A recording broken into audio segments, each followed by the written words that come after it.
Killing Humanity, a manifesto for mastery and control, written by a cultural observer stuck within a retrograde civilization. Preface: Kill the human within you.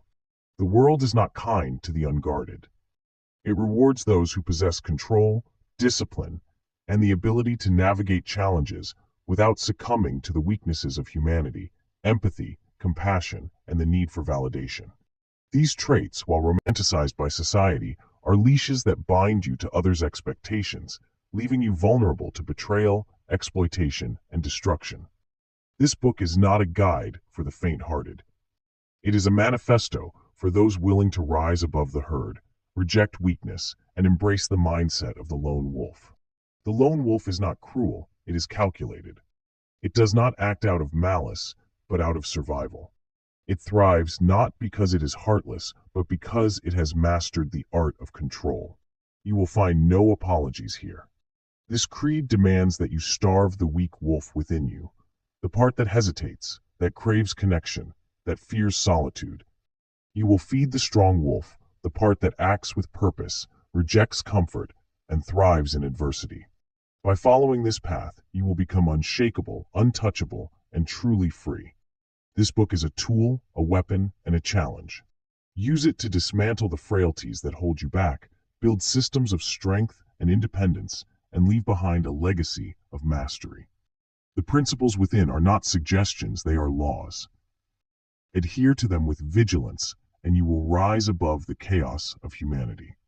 Stray from them, and you risk losing everything. The path is not easy. It demands discipline, reflection, and the willingness to kill the parts of yourself that no longer serve you. But it is worth it. To walk this path is to take control of your life, your mind, and your future. The journey begins here. Feed the strong wolf. Kill the weak wolf. Thrive. Table of contents. 1. Understanding the strong wolf and the weak wolf. 2. The art of detachment. 3. Weaponizing empathy and compassion. 4. The mask of control. 5. The fortress of independence. 6. Starving the weak wolf. 7. Mastering manipulation and control. 8. Turning vulnerabilities into weapons. 9. Turning adversity into advantage.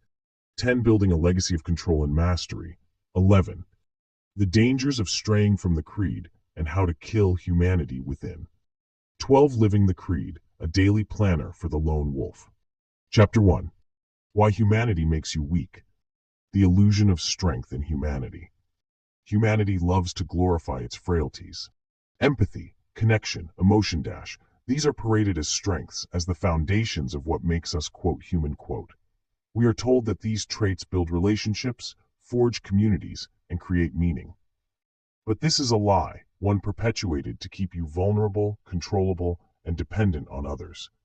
When stripped bare, these so-called strengths reveal themselves as your greatest weaknesses. They are openings, soft spots, through which the world can exploit, betray, and manipulate you. If you are to rise above, if you are to master yourself and dominate your environment, you must first see these traits for what they are. Liabilities. They are chains you must shatter, impulses you must starve, and instincts you must eradicate. To kill humanity within yourself is not to destroy it, is to rebuild. To refine, to sharpen. It is the first step toward becoming something stronger. The fragility of emotion is chaos. It clouds your judgment, robs you of your focus, and makes you reactive when you should be deliberate. Anger burns away your clarity, leaving you impulsive and blind. Fear locks your body and mind in paralysis, holding you captive. Even happiness, the most seductive of emotions, can lull you into complacency, where you let your guard down and weakness takes root. Emotion is not strength. It is a wild, untamed force. If left unchecked, it will consume you. It will lead you to make decisions that serve your fleeting feelings, not your long-term survival. Mastery requires that you subjugate your emotions, allowing them to serve you only when they align with your purpose. The moment they deviate, they become the enemy. A key to this is to remember that emotion is a tool, not a master. You must decide when it is useful and suppress it when it is not. Letting it control you is surrender, and surrender is defeat. and that connection is a liability. Humans are programmed to seek connection. We are social by nature, driven to bond with others, form relationships, and find our place within a group. This instinct may have been useful in primitive times when survival depended on the safety of the tribe. But in today's world, connection is a vulnerability. Every connection you form creates an obligation. Every bond comes with expectations, and every person you let into your life becomes a potential weakness. They learn your patterns, see your flaws, and gain access to parts of you that should remain locked away. The closer they get, the more power they hold over you. True strength lies in independence. The fewer ties you have, the fewer liabilities exist in your life. People cannot exploit what they cannot reach. Connection is not strength. It is a chain that binds you to others, weighing you down and exposing you to harm. Break the chain, and you free yourself to act with clarity and precision. Trust is a gamble you will lose. Trust is a luxury you cannot afford. When you trust someone, you place your security, your focus, and your survival in their hands. You give them the power to betray you. And no matter how well-intentioned they may seem, every person you trust will eventually act in their own interest. It may not be today, and it may not be deliberate, but betrayal is inevitable. To trust is to gamble, and the odds are never in your favor. Instead of relying on others, rely on yourself. Build systems, routines, and defenses that ensure no one person holds the key to your success or survival. If you must trust, do so temporarily, sparingly, and with the understanding that it can and likely will be broken. A key takeaway from this is that trust is not strength. It is a weakness disguised as necessity. Eliminate it where possible and guard against its betrayal when it cannot be avoided. The cost of indulgence. Indulgence is the act of feeding your desires, the desire for comfort, for validation, for connection. These desires promise satisfaction, but they deliver dependency. Every time you indulge, you weaken your discipline. You strengthen the weak wolf within you. You move further from mastery. Comfort is the most dangerous indulgence of all. It lulls you into a false sense of security, convincing you that you are safe when in reality you are stagnant. Growth comes from discomfort. Strength is forged in adversity. To indulge is to accept mediocrity, and mediocrity is a slow death. Remember that indulgence is not strength. It is the path of the weak. To grow strong, you must replace the craving for comfort with the hunger for discipline. Understand that humanity is a distraction. Emotion, connection, trust, these are distractions. They pull you away from your purpose, blur your focus, and leave you vulnerable to exploitation. To kill humanity within yourself is to shed these distractions. It is to strip away the traits that make you weak and replace them with traits that make you unbreakable. You are not here to be human. You are here to master yourself, to rise above, to dominate. Exercises for mastery. 1. Reflection on vulnerability. Write down 3 moments in your life when emotion, trust, or connection left you exposed to harm. What were the consequences? How could you have avoided those situations by rejecting those traits? 2. Trigger mapping. Over the next week, track moments when you feel the urge to indulge in connection, emotion, or trust. Write down the trigger, how it made you feel, and what you could have done differently to starve that impulse. 3. Reframing connection. Identify one relationship in your life that creates more stress, obligation, or vulnerability than it provides value. Write down how this relationship hinders your focus and commit to creating distance or cutting it entirely. Closing thoughts for Chapter 1. The traits that make you human, emotion, connection, trust, are not strengths. They are vulnerabilities, open doors that invite harm and betrayal. To achieve mastery, you must reject these traits. You must starve them until they wither and replace them with discipline, independence, and control. This is the first step in killing humanity and rising above. Chapter 2. Recognizing the enemy within. The weak wolf, your internal saboteur. The weak wolf is cunning. It does not rage or roar. It whispers, quietly bending your thoughts until you accept its lies as truth. It masquerades as your friend, your protector, offering comfort and justification when you feel pain, anger, or fear. But make no mistake, the weak wolf is your enemy. It thrives on your failure, growing stronger every time you give in to connection, indulgence, or emotional distraction. The weak wolf lives inside you. It knows your vulnerabilities intimately because it is born of them. To master yourself, you must bring the weak wolf out of the shadows. You must name it, study it, and expose its tactics for what they are, weapons designed to keep you weak. The weak wolf's primary tactics. The weak wolf uses three main strategies to sabotage you. Emotional manipulation. The weak wolf exploits your emotions, using them to blur your focus and make you act against your best interests. Its favorite emotions to manipulate include 1. Loneliness. You need connection. People care about you. Reach out. It makes you believe that isolation is a weakness, when in truth, solitude is your greatest strength. 2. Anger. They have wronged you. Strike back now. It blinds you with rage, pushing you to act impulsively and burn bridges instead of calculating your moves. 3. Fear. You will lose everything if you do not act now. Retreat. It paralyzes you, convincing you that inaction or overreaction is the safest choice. 4. False comforts. The weak wolf whispers that indulgence will make the pain go away. It tells you that validation will soothe your insecurities. It convinces you that indulging in distractions, scrolling endlessly, overeating, wasting time, will make you feel better, even though they only weaken your discipline. False comforts create a cycle of dependency, leaving you weaker each time you give in. Exploiting your morality, the weak wolf disguises its voice as virtue. Trusting others is what good people do. Empathy makes you a better person. Forgiveness is a sign of strength.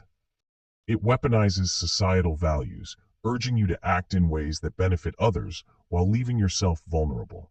Morality is a tool the weak wolf uses to distract you from your goals. Key insight. The weak wolf's power lies in its ability to disguise itself. It wears the mask of comfort, righteousness, and safety while dragging you toward weakness. Recognizing these tactics is the first step in defeating it. To the weak wolf's playground, triggers. The weak wolf does not act randomly. It waits for moments when you are most susceptible, pouncing when you are emotionally vulnerable or mentally exhausted. Common triggers. 1. Moments of loneliness. When you feel isolated, the weak wolf urges you to seek connection. It convinces you that interaction will make the emptiness go away, when in truth, solitude is a crucible that forges strength. 2. Periods of frustration. When progress feels slow or obstacles appear, the weak wolf urges you to give up or lash out emotionally. It makes you believe the path is too hard to continue. 3. Boredom and idleness. In moments of boredom, the weak wolf whispers that indulgence, food, distraction, pointless interaction will fill the void. These are its easiest victories, as idleness creates fertile ground for weakness. Personalizing your triggers. Each person's weak wolf thrives on different triggers. To truly defeat it, you must map your own vulnerabilities. Ask yourself, when do I feel most tempted to seek connection or comfort? What situations or emotions make me crave indulgence or distraction?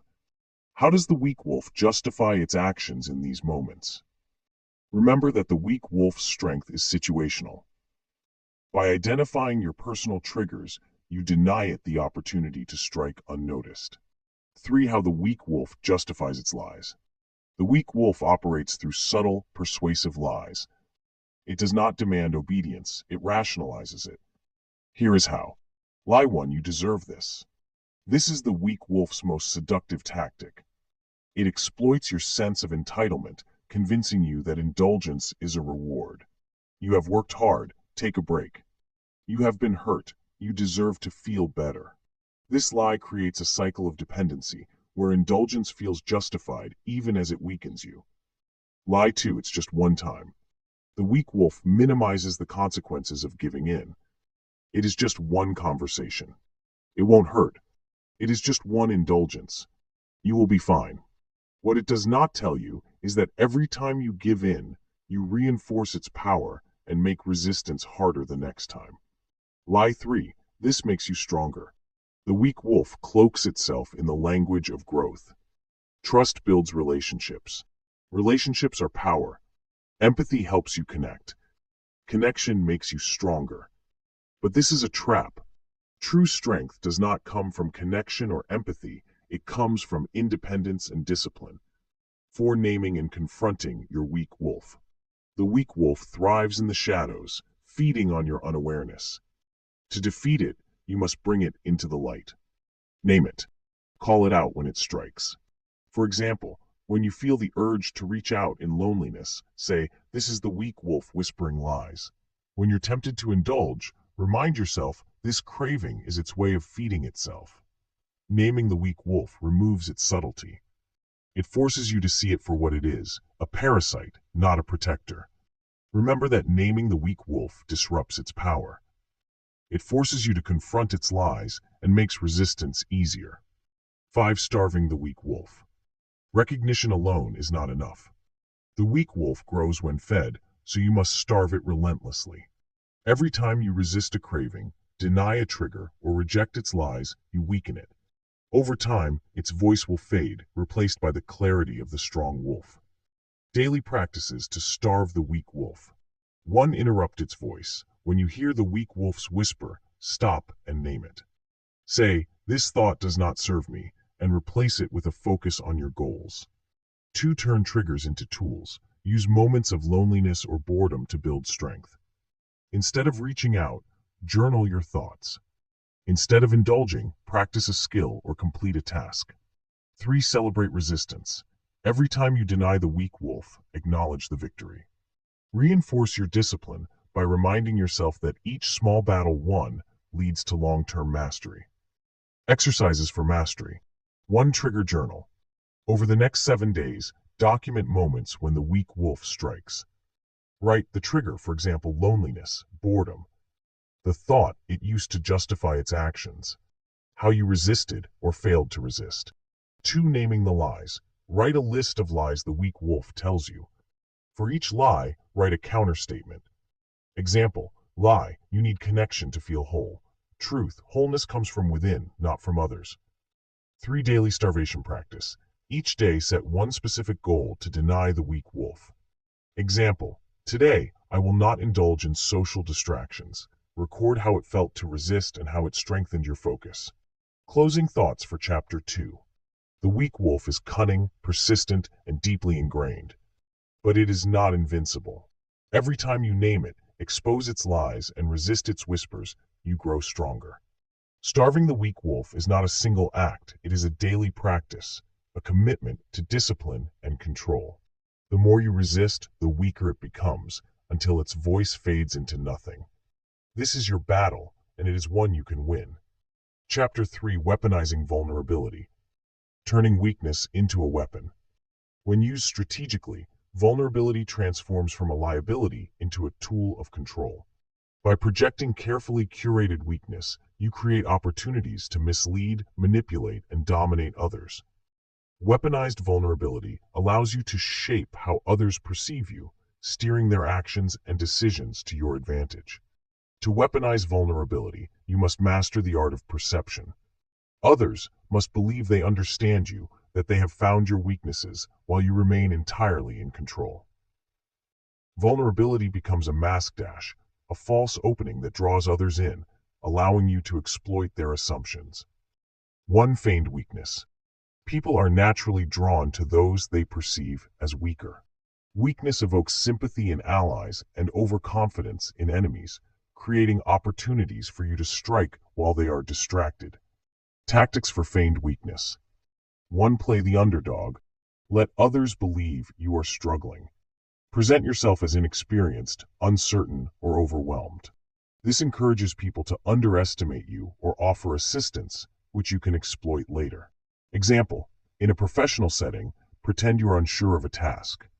Let a competitor teach or guide you, revealing their strategy or plans in the process. 2. Feign emotional vulnerability. Show selective emotional cracks to elicit sympathy or trust. Example, confide in someone about a struggle, real or fabricated.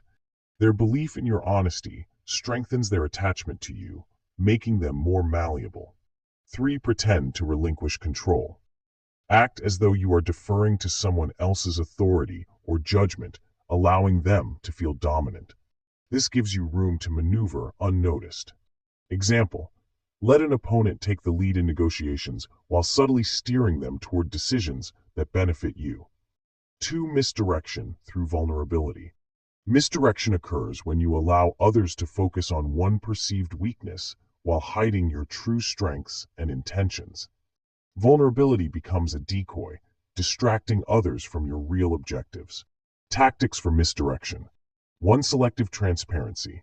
Share just enough personal information to appear open while concealing critical details. This creates an illusion of trust and distracts others from probing further. Example, reveal a minor failure or mistake to humanize yourself while hiding significant plans or resources. 2. Overemphasize a false weakness. Let others believe they have discovered a vulnerability. This encourages them to focus their efforts on exploiting it, leaving your real strengths untouched. Example, pretend to have a fear or insecurity, for example, public speaking or conflict. Let others believe they have the upper hand in situations involving it, then surprise them with confidence and preparation. 3. Controlled distraction. Use a fabricated crisis or personal issue to divert attention from your true actions. Example, share a story about a difficult personal situation when someone is close to uncovering your plans. Their focus shifts to your perceived struggle, giving you time to act unnoticed. 3. Emotional manipulation using vulnerability. Emotions drive people's decisions. By appearing vulnerable, you can trigger specific emotional responses, sympathy, guilt, and overconfidence that make others easier to control. Tactics for emotional manipulation. 1. Elicit sympathy. Present yourself as a victim to gain support or resources. Sympathy clouds judgment, making people less likely to question your motives. Example, in a group setting, share a story of betrayal or hardship. Allies will rally to your side, granting you influence over the group dynamic. 2. Leverage guilt. Allow someone to believe they have wronged you, even if they have not. Guilt makes people eager to appease or please you. Example, act disappointed in a friend's behavior, subtly implying they let you down. Their guilt may prompt them to overcompensate, granting you favors or concessions. 3. Trigger overconfidence. Allow an opponent to believe they have won or uncovered your weaknesses. Their overconfidence blinds them to your true intentions. Example, in negotiations, pretend to concede a point while securing a larger unseen advantage. 4. Social engineering through vulnerability. Weaponized vulnerability is a cornerstone of social engineering, the art of influencing others through psychology. By presenting the right level of openness, you can gain trust, extract information, and influence behavior. Tactics for social engineering. 1. The trust ladder. Share a small, seemingly vulnerable detail about yourself to encourage someone else to share in return. Gradually escalate the exchange until they reveal critical information. Example, mention a minor personal failure to a coworker. They reciprocate by sharing something more significant, which you can use to your advantage. 2. The confession trap. Appear vulnerable by admitting to a minor fault or mistake. This disarms others, making them more likely to confess their own flaws or mistakes. Example, say, I messed up last week by missing a deadline. This invites others to share their own mistakes, revealing valuable insights into their behavior. 3. Create dependency. Use vulnerability to appear indispensable to someone else. By sharing struggles or offering help, you position yourself as a trusted confidant or ally. Example, offer support to someone during a difficult time, subtly tying their success to your continued involvement. 5. Long-term manipulation using vulnerability. Weaponized vulnerability isn't just a short-term tactic, it can be used to build long-term control over others. The key is creating relationships where your perceived weaknesses make you seem relatable or trustworthy, while you secretly maintain power. Tactics for long-term control. 1. The relatable leader. Present yourself as flawed or struggling, making others feel connected to you. This creates loyalty and devotion. Example: in a leadership role, share a personal story of overcoming hardship. People will rally to you, seeing you as one of them. 2. The supportive victim. Use your vulnerability to appear supportive of others' needs, making them dependent on your approval. Example: act as though you have been through similar struggles as someone else. They'll feel understood and grow more reliant on your guidance. 3. Building debt through sympathy. Allow others to help you, creating a sense of indebtedness. Later, use their feelings of obligation to influence their actions. Example: let a colleague assist you with a task, then subtly remind them of their help when asking for a favor. 6. Safeguarding against counter-weaponization. Weaponizing vulnerability is a powerful strategy, but it can backfire if others recognize your tactics. To protect yourself, control your narrative. Always maintain plausible deniability. If someone suspects manipulation, your actions must appear genuine. Maintain emotional distance. Never believe your own performance. Vulnerability is a mask, not a truth. Protect your true weaknesses. Ensure that no one ever uncovers your actual vulnerabilities. Misdirection and deception are your shields. Exercises to master weaponized vulnerability. 1. Controlled confessions.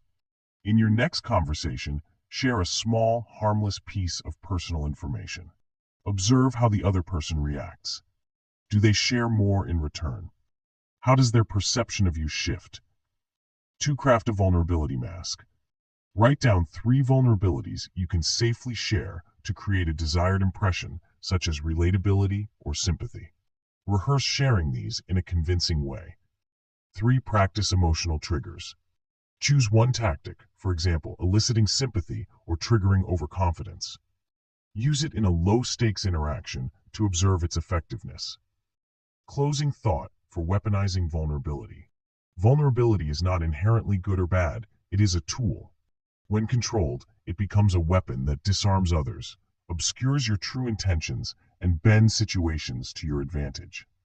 By mastering the art of weaponized vulnerability, you ensure that even your perceived weaknesses serve your ultimate purpose.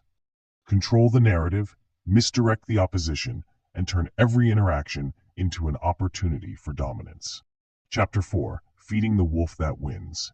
The war within. Inside of you, a battle rages. The weak wolf, a parasite of indulgence, comfort, and fear, whispers lies to keep you trapped in mediocrity. Opposing it is the strong wolf, a force of discipline, focus, and resilience. The wolf you choose to feed shapes your destiny. But choosing is not enough. You must actively starve the weak wolf and punish its every attempt to assert control. You must feed the strong wolf relentlessly, giving it the fuel to dominate your thoughts and actions. This chapter focuses on turning the internal war into a systematic campaign of destruction against the weak wolf and a process of disciplined growth for the strong wolf. 1. Recognizing the weak wolf's tactics. The weak wolf is insidious, using psychological and emotional manipulation to assert its dominance. To strike at the weak wolf, you must first recognize its methods. Common tactics of the weak wolf. 1. Excuses for indulgence. You deserve a break. Just this once won't hurt. You can always start tomorrow. 2. Rationalizing comfort. This will make you feel better. You have done enough already. 3. Erosion of focus. You don't need to push so hard today. It is okay to scroll, relax, or procrastinate for a little while. 4. Emotional manipulation. It amplifies fear, anger, or loneliness to make you seek immediate relief instead of long-term solutions. 2. Striking at the weak wolf. To defeat the weak wolf, you must meet its tactics with ruthless counterattacks.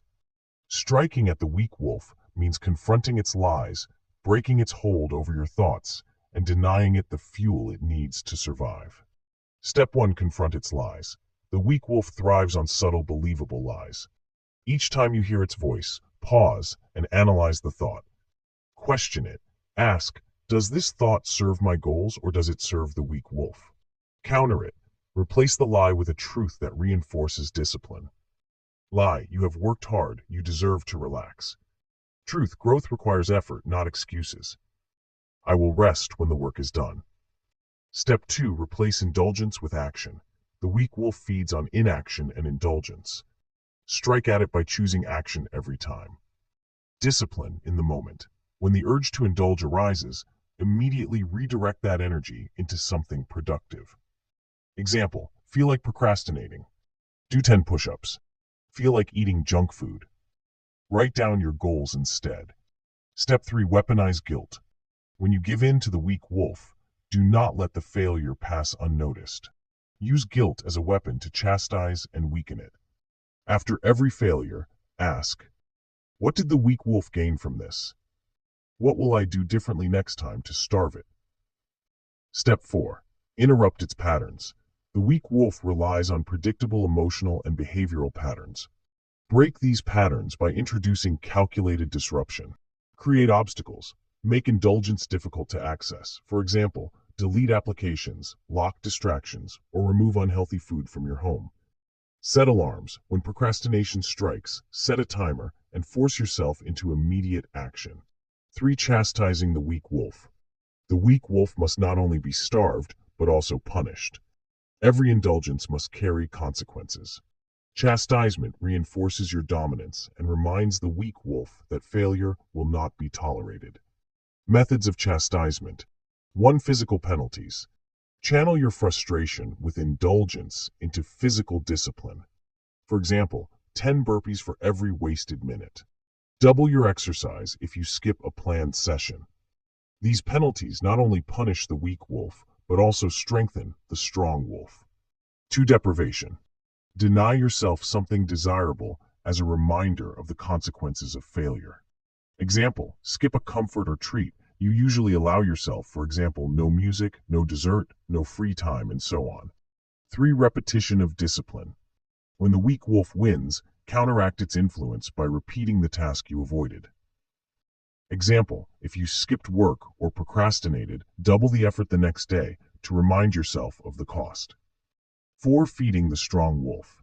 While striking and chastising the weak wolf is vital, your focus must also remain on nourishing the strong wolf. Feeding the strong wolf involves creating habits, environments, and mindsets that align with discipline, growth, and focus. Discipline, the lifeblood of the strong wolf. 1. Start small, build big.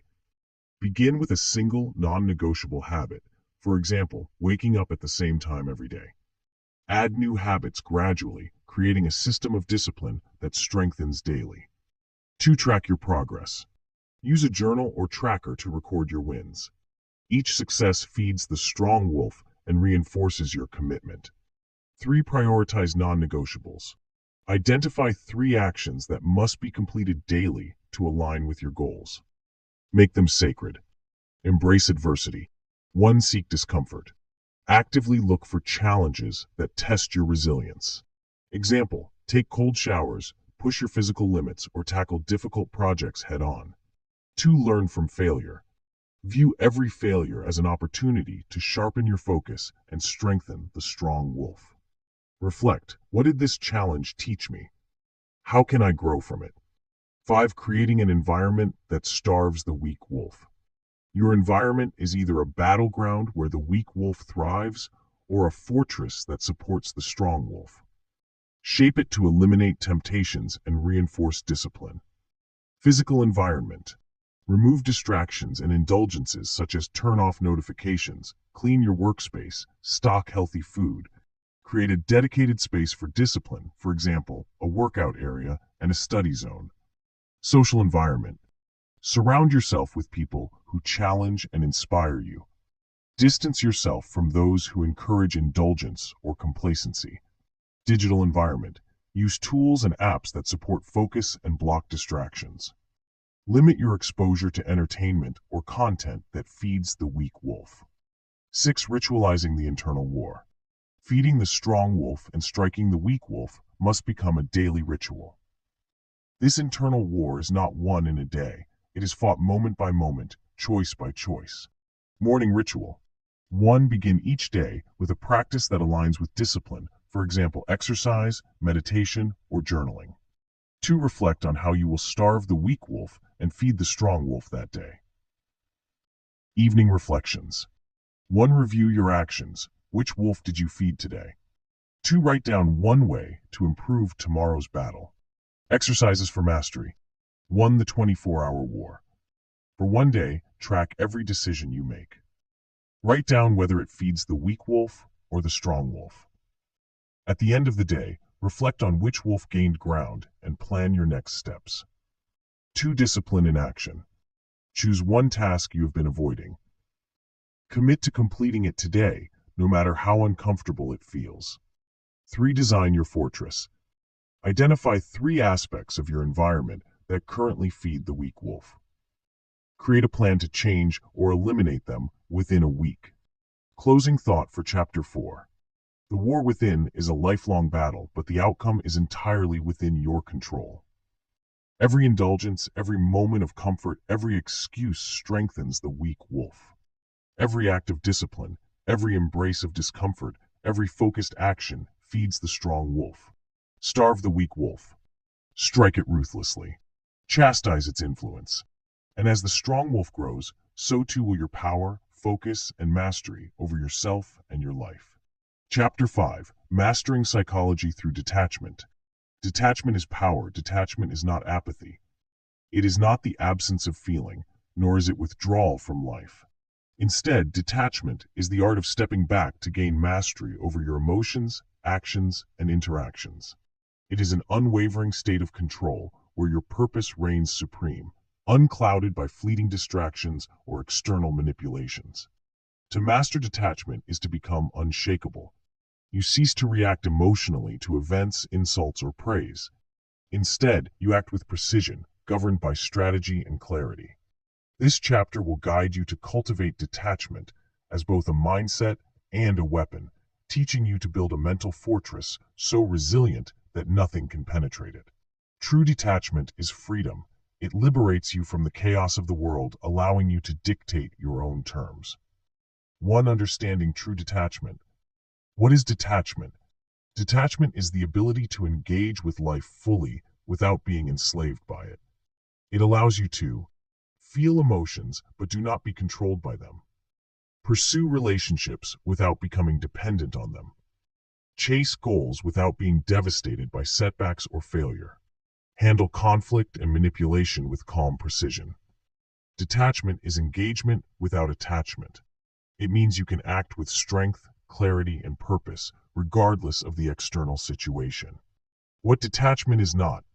Detachment is often misunderstood. It is not apathy. Detachment does not mean indifference. You still care deeply about your goals, principles, and actions, but you are not emotionally entangled in outcomes you cannot control. Withdrawal. Detachment does not mean avoiding people or situations. It means entering them with control, fully aware of how to navigate them without being swept away. Lack of emotion. Detachment allows you to feel deeply but act rationally. Your emotions serve you, they do not master you. Key things to remember are that detachment does not disconnect you from life. It gives you the freedom to engage with it on your own terms. 2. Why detachment is essential. The power of an unshakable mind. When you lack detachment, you are vulnerable to manipulation. Others can provoke or control you through your emotions. To chaos, praise inflates you, criticism deflates you. To fear, failure paralyzes you, and uncertainty keeps you stagnant. Detachment frees you from these traps. With detachment, you 1. See clearly. Emotions no longer distort your perception. 2. Act deliberately. Every action aligns with your purpose. 3. Control others. By remaining calm, you unbalance those who are ruled by their emotions. The cost of attachment. Attachment creates dependencies. It ties your self-worth, happiness, or stability to external forces, other people, material possessions, or specific outcomes. These attachments make you predictable, manipulable, and weak. Detachment removes these chains, empowering you to act from a position of strength. Remember that attachment is weakness disguised as virtue. Detachment is strength disguised as indifference. 3. Identifying your attachments. Detachment begins with awareness. Before you can sever attachments, You must recognize them. Emotional attachments. Validation, needing praise or fearing criticism. Anger, holding grudges or reacting impulsively to provocation. Fear, avoiding risk or uncertainty. Relational attachments. Dependency on relationships, needing others to feel complete or secure. Fear of rejection, avoiding confrontation to maintain approval. Desire for connection, prioritizing belonging over independence. Outcome attachments, perfectionism, obsessing over specific results. Fear of failure, letting setbacks define your self-worth. Unrealistic expectations, becoming fixated on outcomes instead of progress.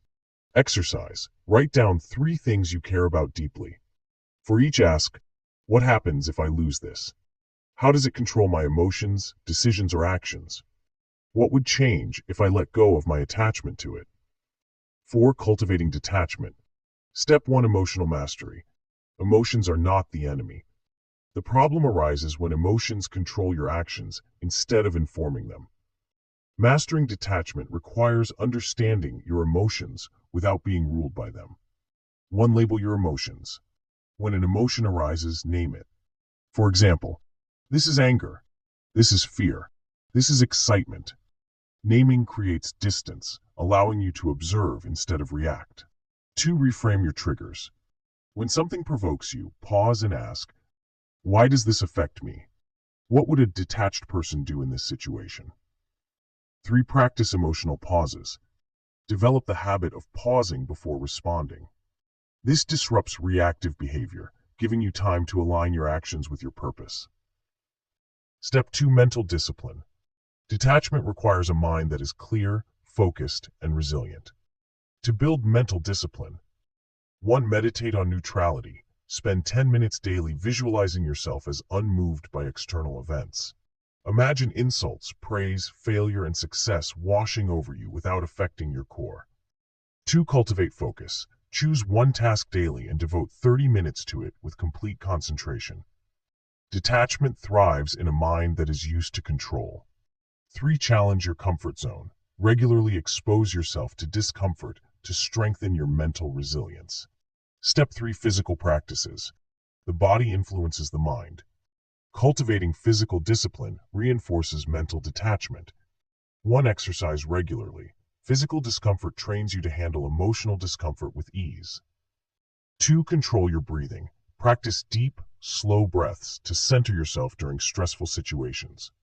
3. Use your posture. Stand tall, move deliberately, and maintain steady eye contact.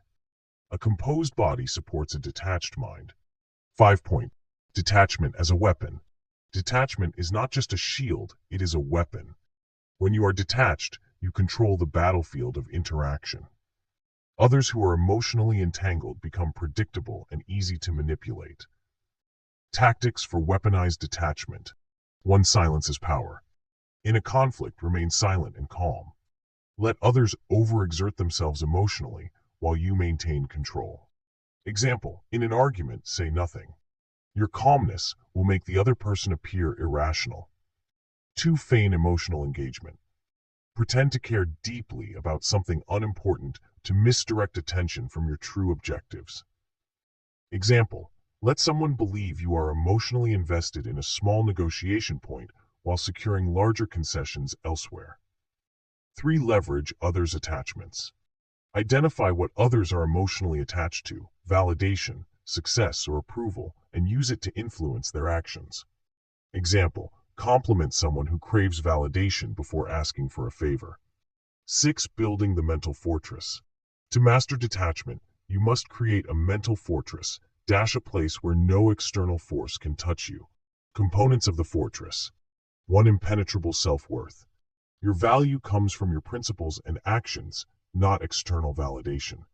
Daily practice. Write one thing you did each day that aligns with your goals. 2. Emotional filters. Train yourself to let emotions pass without acting on them.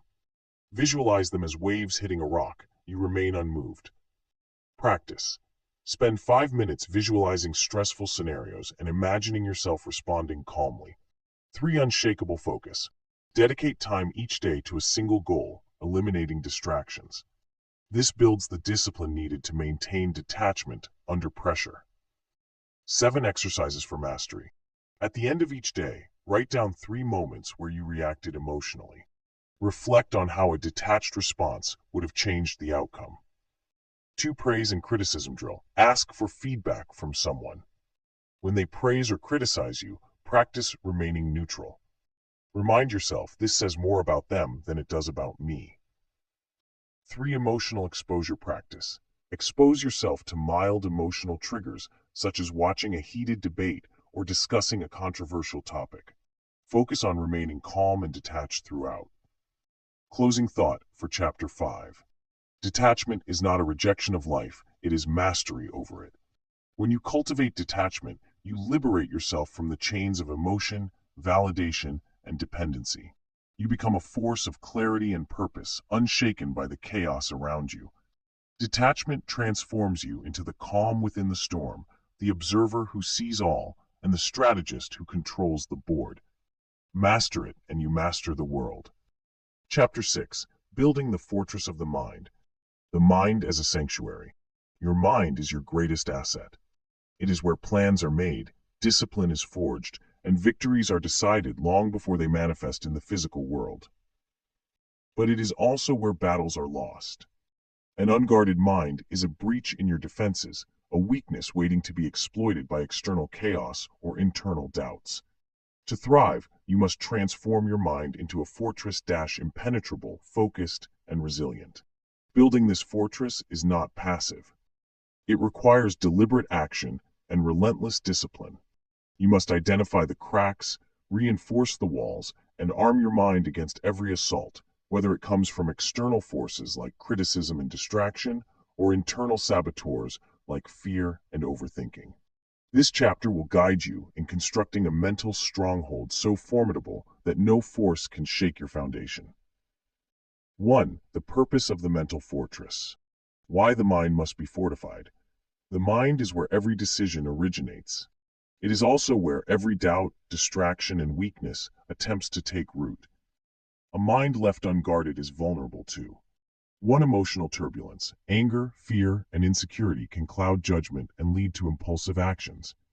2. External manipulation. Praise, criticism, and social pressure can divert you from your goals.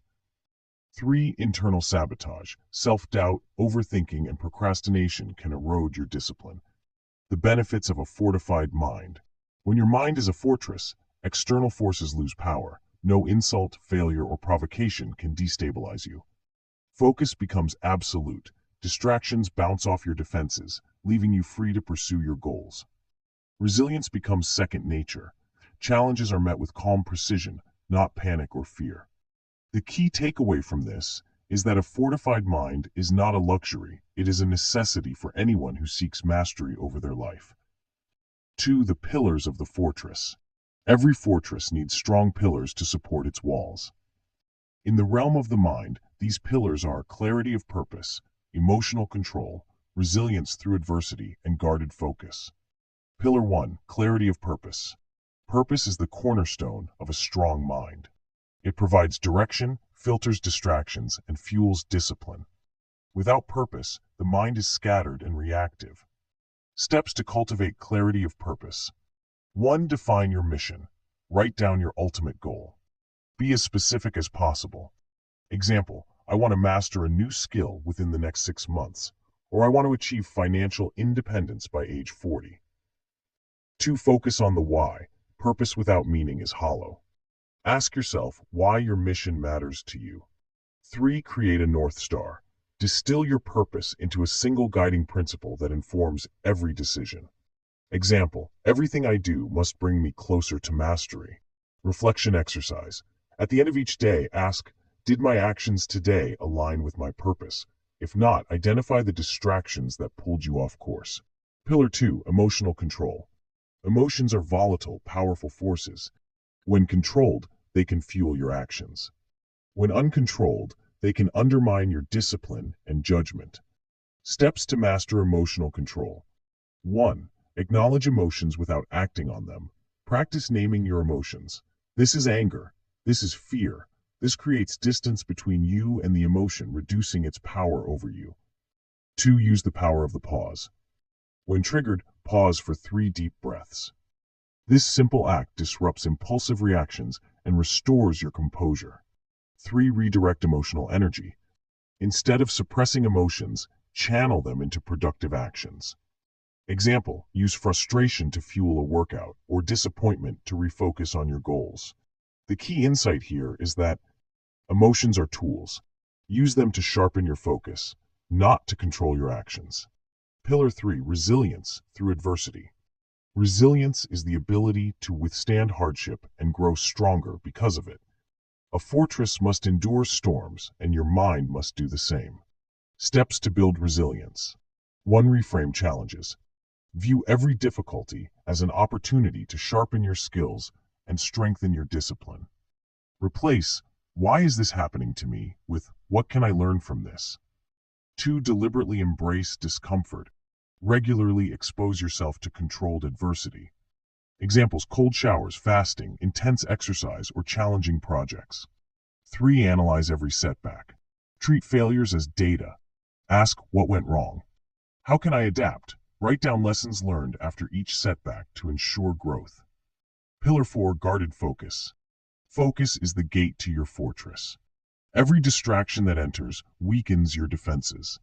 To guard your focus, you must be ruthless in protecting your attention. Steps to guard your focus. 1. Eliminate distractions. Identify recurring distractions and remove or limit them. Example, turn off notifications, set specific times for social media, or create a dedicated workspace. 2. Set boundaries. Establish clear rules for your time and energy. Learn to say no to requests that do not align with your purpose. 3. Practice deep work. Dedicate uninterrupted blocks of time to meaningful tasks. Use tools like timers or focus applications to reinforce this habit. Remember that your focus is sacred. Treat it as a limited resource, guarding it against anything that does not serve your purpose. 3. Strengthening the walls. Practical practices. A fortress is only as strong as its defenses. The following practices are designed to strengthen your mental walls and ensure resilience under pressure. Visualization. Visualization is a mental exercise that reinforces your inner strength and prepares you for challenges. 1. Morning visualization. Spend 5 minutes imagining your mental fortress. Picture it with high, impenetrable walls protecting you from distractions, fear, and doubt. 2. Evening visualization. Reflect on the day's events. Picture negative forces, for example, criticism and failure, bouncing harmlessly off your walls. Visualize yourself standing calm and strong within the fortress. Mindfulness training. Mindfulness anchors you in the present, preventing distractions and emotional turbulence. 1. Breath awareness. Spend 10 minutes focusing on your breath. When your mind wanders, gently bring it back. 2. Observation without judgment. When negative thoughts arise, observe them like passing clouds. Let them drift without attaching to them. Controlled adversity. Deliberately challenging yourself builds mental toughness. 1. Cold exposure. Use cold showers or ice baths to train your mind to remain calm under discomfort. 2. Physical training. Push your body to its limits. Physical discipline reinforces mental discipline. 4. Guarding the gates, defending against external attacks. Criticism and praise. Reframe criticism. Treat it as feedback, not a personal attack. Ask, is there truth here? If not, discard it. Devalue praise. Praise often reflects others' expectations, not your reality. Accept it without attachment. Manipulation. Recognize the tactic. Ask, what does this person want from me? Detach emotionally. Respond with logic, not feelings. Distraction. Create barriers. Use time blocking, focus apps, or physical reminders to stay on task. 5. The inner enemy. Overcoming internal saboteurs. Fear. Reframe it. Fear signals areas for preparation, not avoidance. Ask, what can I do to address this fear? Self-doubt. Anchor yourself in evidence. Reflect on past successes to remind yourself of your capabilities. Overthinking. Limit decision time. Set a timer for decisions. Once it ends, act without hesitation. 6 exercises for mastery. 1. Daily reflection. Each evening, write down one event where your mind wavered. How could you have responded with more control? 2. Fortress journaling. Visualize your mental fortress and describe its strengths and weaknesses. Plan how to reinforce weak points. 3. Adversity challenge. Choose one uncomfortable task, for example, public speaking or a difficult conversation, and complete it. Reflect on how it strengthened your resilience. Closing thought for Chapter 6. Your mind is both your greatest weapon and your greatest vulnerability. By building a fortress around it, you ensure that no external force can sway you and no internal saboteur can undermine you. Within the walls of this fortress, you are calm, focused, and unshakable, a master of your own psychology and the chaos of the world around you. Build it well, maintain it daily, and let it be your greatest ally in the pursuit of mastery. Chapter 7. Mastering External Manipulation. The Art of Subtle Control. Manipulation is the quiet force that shapes outcomes. While often misunderstood as deceptive or unethical, true mastery of manipulation is about understanding human behavior and guiding it with precision. It is the ability to influence people and situations while maintaining the illusion of their autonomy. This power, when wielded strategically, becomes the foundation for leadership, negotiation, conflict resolution, and the navigation of complex social dynamics. To master manipulation is to become the unseen hand behind decisions, the subtle voice that shapes perceptions, and the strategist who always operates a step ahead. This chapter will deeply explore the techniques, principles, and psychology behind manipulation, expanding on its nuances to arm you with practical, ethical, and highly effective tools for controlling outcomes. 1. The essence of manipulation. What manipulation truly is. Manipulation is not inherently deceptive. It is the art of influencing without overt force. It is about guiding decisions, steering others toward actions that align with your goals, shaping perception, controlling how others view situations, people, or ideas, building consensus, creating the appearance of agreement while holding ultimate control. True manipulation is subtle, invisible, and seamless. The manipulated should feel as though they have arrived at their decisions naturally, without coercion. The ethical spectrum of manipulation. Manipulation exists on a spectrum. Constructive manipulation, used to align group efforts, resolve conflicts, or encourage positive outcomes. Example, convincing a friend to pursue a healthier lifestyle by framing it as aligned with their personal goals. Destructive manipulation, used to exploit, deceive, or harm others for personal gain. Example, sabotaging a colleague by spreading false rumors to advance your own position. The intent behind manipulation defines its morality. This chapter focuses on constructive, strategic manipulation aimed at achieving personal goals without unnecessary harm to others. Key takeaway is, manipulation is neither good nor bad, it is a tool. Its morality depends on the wielder. 2 principles of effective manipulation. Principle 1. The illusion of free will. The foundation of effective manipulation is ensuring that others believe they are acting of their own volition. If your influence becomes too apparent, resistance follows. Tactics for maintaining the illusion of free will. 1. Frame your desires as theirs. Align your goals with their personal interests. Present your desired outcome as mutually beneficial. Example, instead of saying, "I need you to finish this task," say, "If you complete this, it will highlight your strengths to the team." 2. Use questions, not commands. Instead of issuing directives, ask questions that lead to your desired conclusion. Example, have you considered how this decision could benefit your career? Principle 2. Leverage emotional triggers. Emotions drive human behavior. To influence others, you must understand and activate their emotional triggers.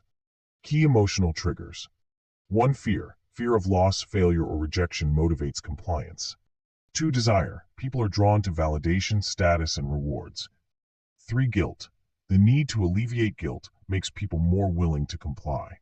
Tactic. When leveraging fear, highlight potential losses if they fail to act.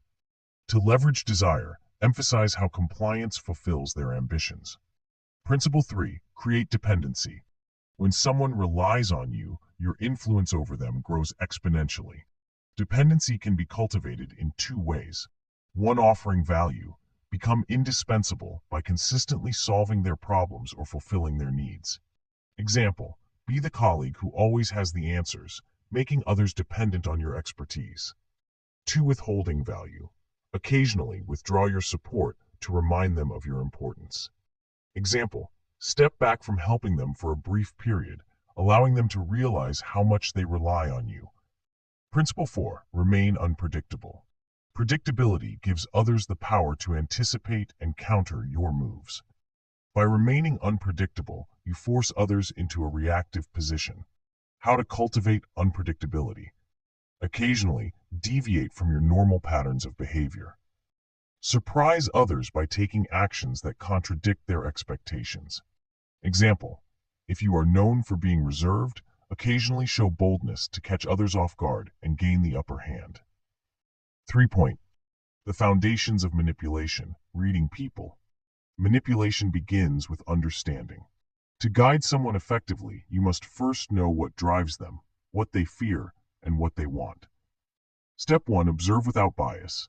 To read someone effectively, you must observe them without projecting your assumptions or emotions onto their behavior. What to observe? 1, body language. Are they open and confident or closed and defensive? 2, speech patterns. Do they emphasize certain words or repeat themes in their conversations? 3, energy levels. Are they enthusiastic, apathetic, or anxious? Exercise. In your next interaction, spend 5 minutes focusing solely on the other person's non-verbal cues. Note what their posture, tone, and expressions reveal about their emotional state. Step 2, identify their motivation. People are guided by their desires and fears. To influence someone, you must pinpoint what matters most to them. Questions to ask yourself. 1, what does this person want? Such as recognition, power, security. 2, what does this person fear? Such as failure, rejection, loss, and so on. Example, if someone values status, frame your suggestion as an opportunity to enhance their reputation. Step 3, map their attachments. Attachments, whether to people, possessions, or beliefs, are leverage points. By understanding what someone is attached to, you gain control over their decision-making process. Exercise. During conversations, mentally catalog their attachments. Are they tied to specific goals, relationships, or ideals? How can these attachments be used to influence them? 4, advanced manipulation tactics. Tactic 1, the foot in the door technique.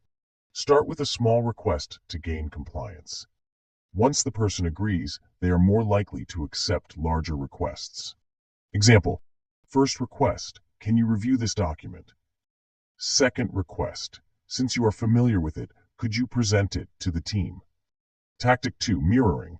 People trust and feel comfortable with those who reflect their own behaviors. By subtly mirroring someone's tone, posture, and language, you build rapport and influence. Example, if they speak softly, lower your voice. If they lean forward, mirror their movement. Tactic 3, anchoring. Introduce an extreme idea or proposal first to make your true goal seem reasonable by comparison. Example, we need to invest $100,000 to solve this problem. Actual goal, if that is too much, let us start with $10,000 for an initial phase. Tactic 4, the art of silence. Silence is a powerful tool. Most people feel uncomfortable with it and will fill the gap by revealing more than they intended. Example, after posing a challenging question, remain silent and let the other person elaborate. Tactic 5, scarcity and urgency. People are motivated by the fear of missing out. Create a sense of scarcity or urgency to compel action. Example, this opportunity is only available until the end of the week. 5, manipulation in action, strategic scenarios. Scenario negotiations. Goal, secure a favorable deal. Tactic, use anchoring to set high expectations, leverage emotional triggers to highlight benefits, and remain silent to let the other party reveal their position. Scenario 2, conflict resolution. Goal, de-escalate and gain control. Tactic, mirror the other person's tone to build rapport, acknowledge their perspective without agreeing, and subtly guide the conversation toward your desired resolution. Scenario 3. Gaining influence in groups. Goal: establish yourself as a trusted leader. Tactic: offer value to individuals to create dependency, frame group decisions as beneficial to everyone, and subtly steer discussions toward your goals. 6. Defending against manipulation. Manipulation is a powerful tool, but you must also protect yourself from being manipulated. Defense 1. Emotional awareness. Manipulators exploit emotional reactions. Practice identifying your emotions and pausing before responding. Defense 2. Identify their intentions. Ask yourself, what does this person gain from influencing me? What do they know about my desires or fears? Defense 3. Maintain independence. Avoid becoming overly reliant on others. Independence makes you less susceptible to manipulation based on dependency or scarcity tactics. 7 exercises for mastery. 1. The mirror drill. Practice mirroring someone's speech and body language in your next interaction. Note how this affects their openness and behavior. 2. Motivation map. Identify the primary motivations of 3 people you interact with regularly. Use this knowledge to subtly guide your conversations with them. 3. Leverage practice. In your next negotiation or request, apply anchoring or scarcity to influence the outcome. Closing thought for Chapter 7.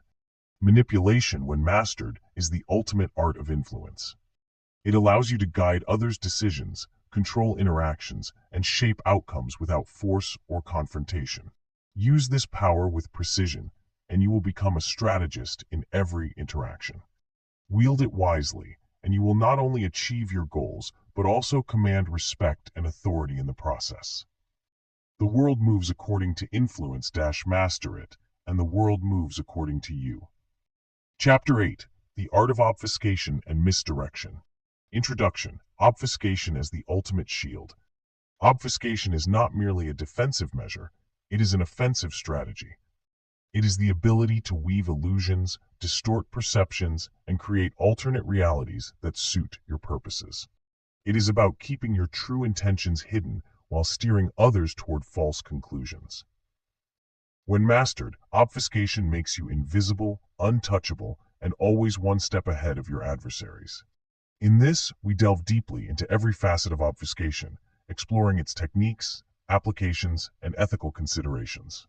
We will cover the nuances of gaslighting, deception, misinformation, and disinformation, ensuring you can use these tools strategically while safeguarding yourself against them. We will include layered strategies, real-world examples, and exercises for practical mastery. 1. The philosophy of obfuscation. Understanding the power of hidden truths. Information is power, but the power does not lie in revealing it, it lies in controlling it. Obfuscation allows you to control narratives, decide what others see, believe, and act on. Deflect attention, prevent others from focusing on your true plans or vulnerabilities. Manipulate outcomes, guide decisions in ways that align with your goals. Key insights: the truth unguarded is a liability. Obfuscation ensures that only the parts of the truth you wish to reveal are visible, while the rest remains hidden. 2. Mastering gaslighting, rewriting reality. What is gaslighting? Gaslighting is the deliberate distortion of someone's perception of reality. It causes the target to question their memory, judgment, or sanity, placing you in control of their understanding of events. Gaslighting techniques. 1. Deny, deny, deny. Refuse to acknowledge actions or events, no matter how obvious they seem to the target. Example: if confronted about undermining someone's efforts, respond, "That never happened. You must be mistaken." 2. Question their perception. Frame their recollection as flawed or unreliable. Example: are you sure that is what you saw? I think you are remembering it wrong. 3. Blame external factors. Redirect the focus to something outside both you and the target. You have been so stressed lately, maybe that is why this seems like a big deal. Practical application of gaslighting. In a workplace scenario, if someone accuses you of leaving them out of critical discussions, confidently deny it while subtly blaming their insecurity. I have always kept you in the loop.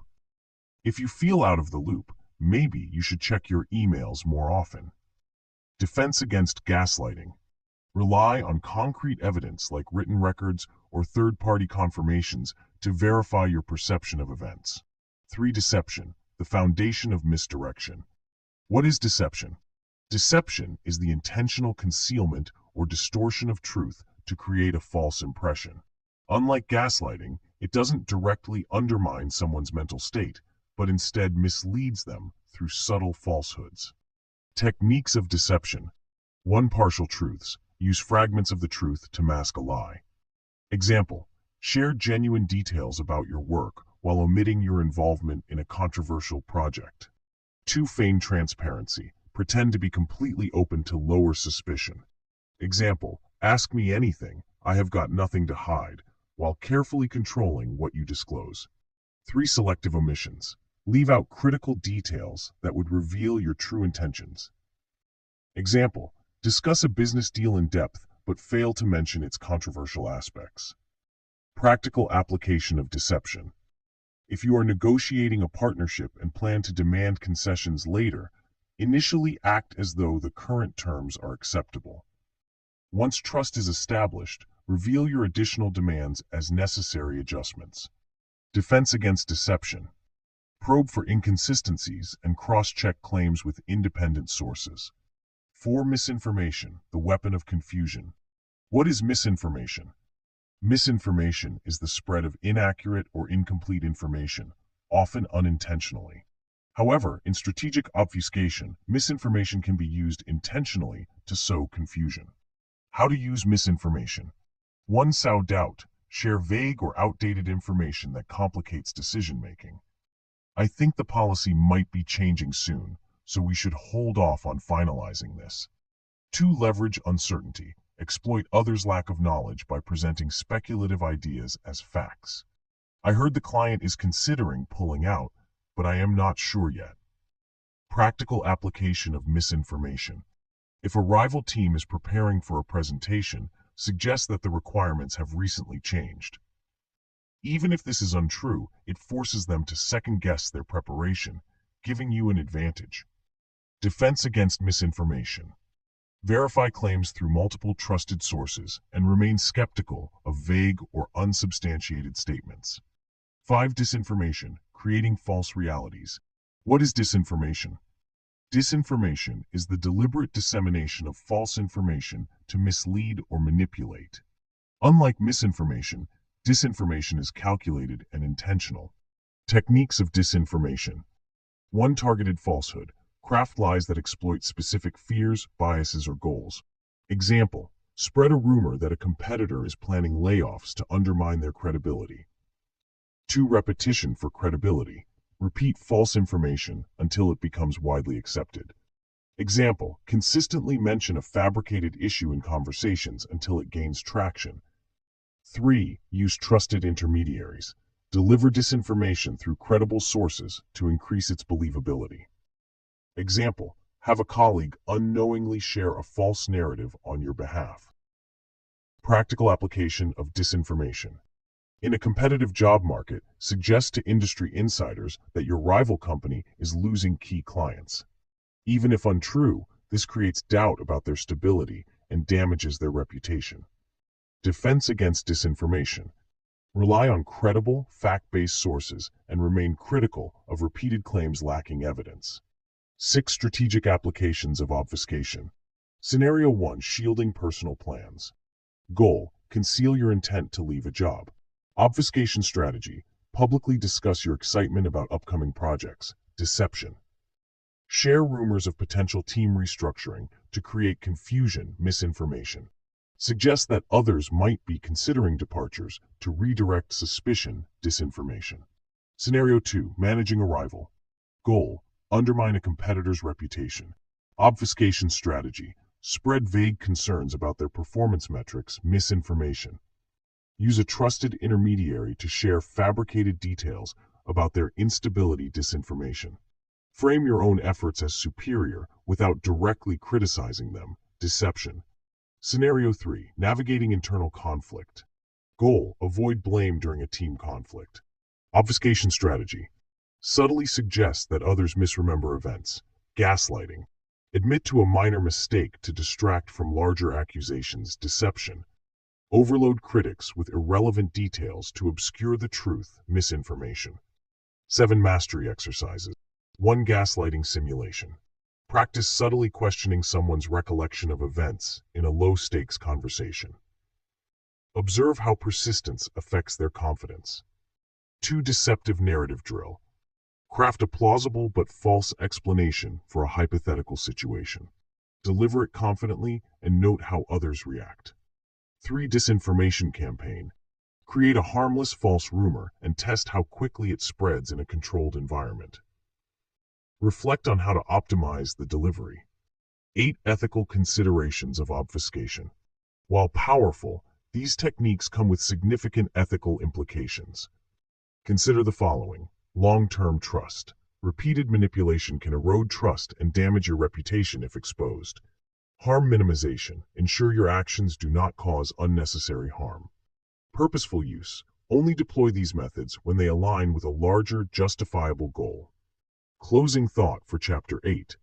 Obfuscation is the ultimate tool of control. By mastering techniques like gaslighting, deception, misinformation, and disinformation, you shape how others perceive reality itself. These skills allow you to protect your goals, manipulate outcomes, and neutralize threats before they materialize. However, with great power comes great responsibility. Use these techniques wisely and strategically, and you will remain invisible, untouchable, and always in control. Chapter 9. Turning adversity into advantage. The role of isolation, killing empathy, blunting compassion, and rejecting the need to belong. The need for solitude and self-mastery. The human urge to belong, to seek connection, camaraderie, and validation from others is both a strength and a profound weakness. It creates bonds, but it also creates dependencies. Those who desire to fit in or be part of the collective expose themselves to manipulation, rejection, and betrayal. The need to belong ties you to the herd and weakens your ability to act as an individual, free from external influence. To truly master adversity, you must go further than resilience. You must sever ties with the parts of yourself that crave empathy, compassion, and belonging, at least where they interfere with your purpose. Empathy is a weakness when it causes you to hesitate. Compassion is a liability when it makes you vulnerable. The desire to belong is a cage that restricts your independence. To thrive, you must kill these instincts. This is not an act of cruelty, but one of survival and self-preservation. You cannot become the master of your fate if you allow the crowd to dictate your actions. 1. Understanding the weakness of empathy and compassion. Empathy, a double-edged sword. Empathy, the ability to feel and understand another's emotions, can be weaponized against you. While it builds social bonds, it also makes you vulnerable. Empathy can lead to hesitation, second-guessing, and emotional manipulation. Dilutes focus. Prioritizing others' emotions over your own goals weakens your resolve. Feeds the weak wolf. Empathy often amplifies fear, guilt, and the desire for approval. Example of empathy as weakness. A colleague manipulates you into sharing resources because you understand their struggles. Your empathy blinds you to their self-serving motives, leaving your position compromised. Compassion, the trap of self-sacrifice. Compassion, or the desire to alleviate others' suffering, is often mistaken for strength. But unchecked compassion can drain your energy. Constantly prioritizing others' needs leaves you depleted. Expose you to exploitation. Compassionate individuals are often targeted by manipulators. Sabotage your goals. Compassion can make you sacrifice your objectives for those who would never do the same for you. Example of compassion as weakness. You allow a struggling team member to underperform without consequence, damaging your project's success out of kindness. The need to belong, a chain that must be broken. The human desire to belong, to seek validation, acceptance, and connection may seem harmless, but it binds you to the will of the crowd.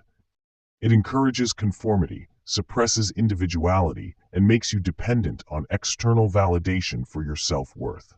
How the need to belong weakens you. It creates vulnerability. When you crave belonging, Rejection becomes a weapon others can wield against you. It compromises integrity. The need to fit in often leads to compromising your principles. It limits growth. Conforming to the group stifles innovation and personal development. Example of the need to belong as weakness. You suppress your instincts or ideas to avoid conflict with the group, even when you know they are wrong. 2. Killing empathy and blunting compassion.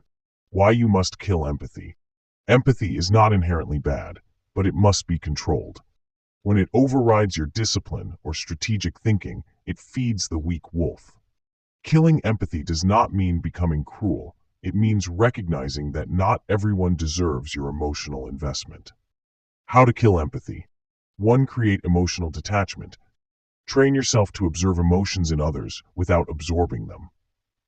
Exercise. When someone shares their emotions, mentally label them anger, sadness, and so on without reacting. 2. See others as strategic pieces. View people's emotions as data points, not truths. Mantra. Their feelings are their responsibility, not mine. 3. Reframe emotional appeals. When someone tries to manipulate you emotionally, ask, how does this serve my purpose? If it does not, disengage. Example. When a friend guilts you into doing something against your interests, respond neutrally.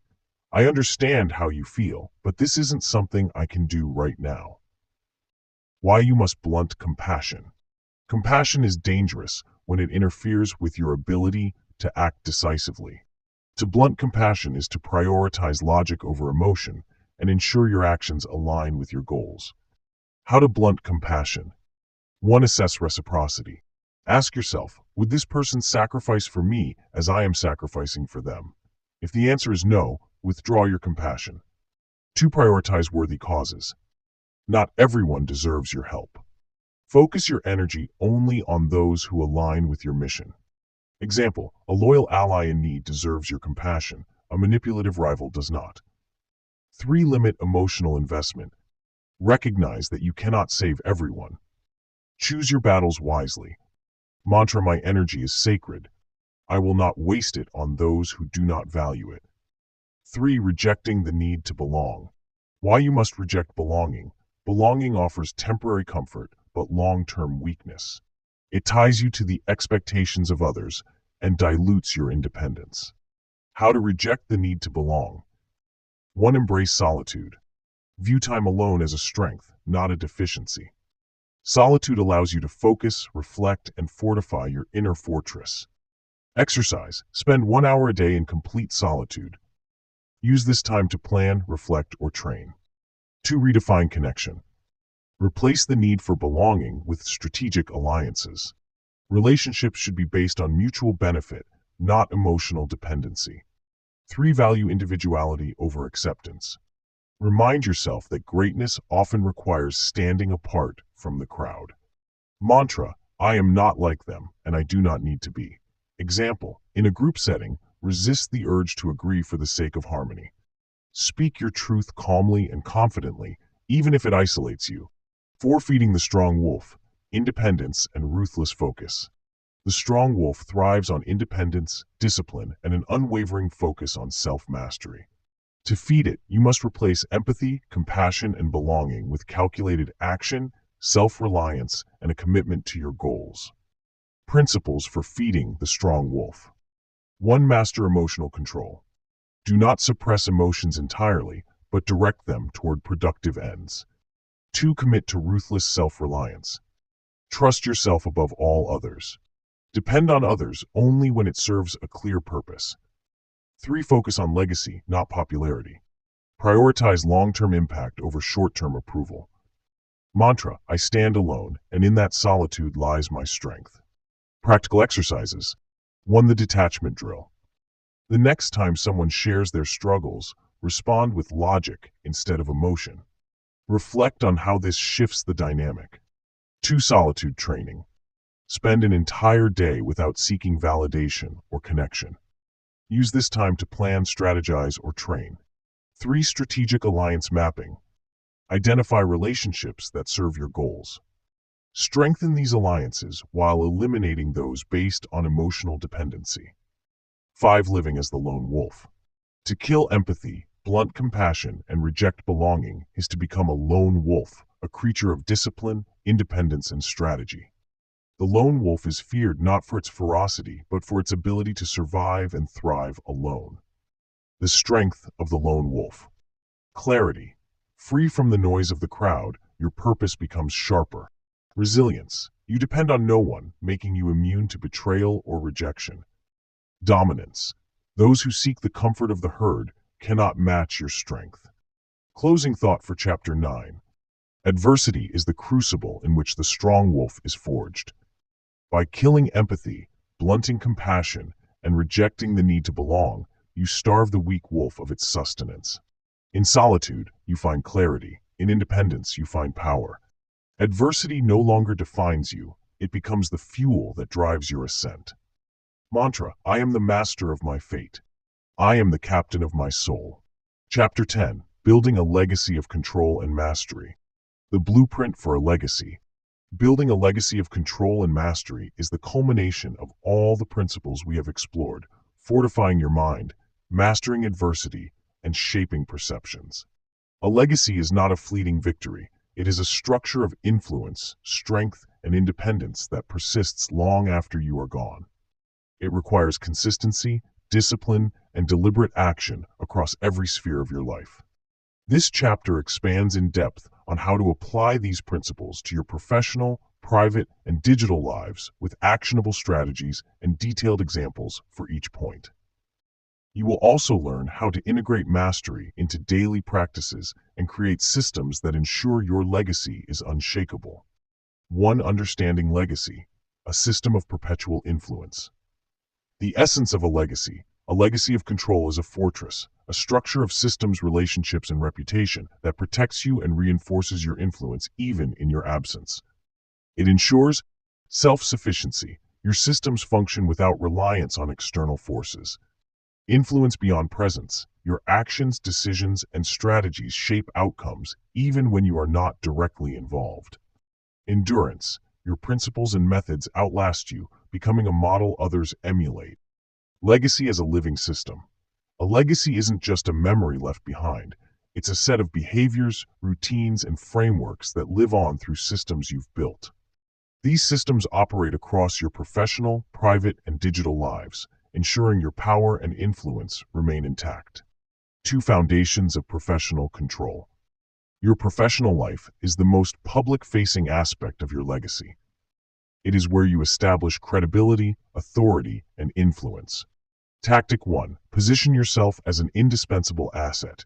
Goal: ensure that your value is irreplaceable. When others depend on your expertise, your influence is unquestionable. How to achieve it? 1. Specialize in high-demand skills. Master a niche or critical area that others cannot easily replicate.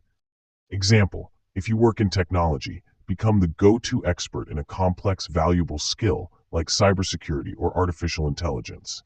2. Be visible in success. Ensure your contributions are recognized by aligning yourself with visible, high-impact projects. Example: volunteer for a leadership role in critical tasks, even if it means more responsibility. Daily practice. Start each day by identifying one task or project where your unique expertise can create significant value. Tactic 2. Control the perception of your professional image. Goal: build a reputation for calm authority and strategic thinking. Your legacy is tied to how others perceive you. How to achieve it? 1. Control your emotional presentation. Avoid emotional outbursts, especially in high-stakes situations. Let others view you as the calm center in the storm. Example: if a meeting becomes heated, stay silent, observe, and only interject with measured, solution-focused comments. 2. Highlight strengths. Subtly. Talk about your successes in a way that feels natural and confident, not boastful. Example: instead of saying, "I fixed the issue," say, "The approach we used successfully resolved the problem." Daily practice. Reflect on each professional interaction and ask yourself, did I project control and confidence? Tactic 3. Build and maintain strategic relationships. Goal: forge alliances that expand your influence while keeping these relationships professional and transactional. How to achieve it? 1. Provide value first. offer insights, support, or resources without expecting immediate returns. Example, share industry insights or connections with colleagues to establish goodwill. 2. Set boundaries. Keep relationships professional and focused on mutual benefit. Avoid oversharing or becoming emotionally entangled. Daily practice. Reach out to one strategic contact daily, whether to offer value or maintain rapport. 3. Fortifying private control. Your private life is where emotional vulnerabilities often emerge. To maintain control, you must govern your relationships, manage your emotions, and create a personal environment that reinforces your independence and discipline. Tactic 1. Eliminate emotional dependencies. Goal: become self-sufficient emotionally. Others should not have the power to validate or destabilize you. How to achieve it? 1. Validate yourself. Practice self-affirmation to reduce reliance on external praise. Example, keep a journal where you list daily accomplishments, no matter how small, and reflect on your strengths. 2. Detach from emotional manipulators. Recognize when someone is using your emotions against you and disengage. Daily practice. Identify one area where you rely on external validation and replace it with internal reinforcement. Tactic 2. Enforce boundaries relentlessly. Goal: protect your energy and time by defining clear boundaries in your personal relationships. How to achieve it? 1. Be clear about your limits. Clearly communicate what you will and will not tolerate. Example, if a friend consistently disrespects your time, say, "I cannot meet without advance notice anymore." 2. Follow through without exception.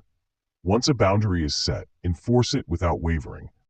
Daily practice. Reflect on your interactions and identify where boundaries were crossed. Plan how to reinforce them. Tactic 3. Create an environment of discipline. Goal: your private life should reflect your inner discipline and control, reinforcing your independence. How to achieve it? 1. Eliminate distractions. Remove physical and digital clutter that disrupts focus. Example, dedicate a space in your home to deep work, free of distractions. 2. Establish routines. Create daily rituals that reinforce discipline, such as morning exercise or evening journaling.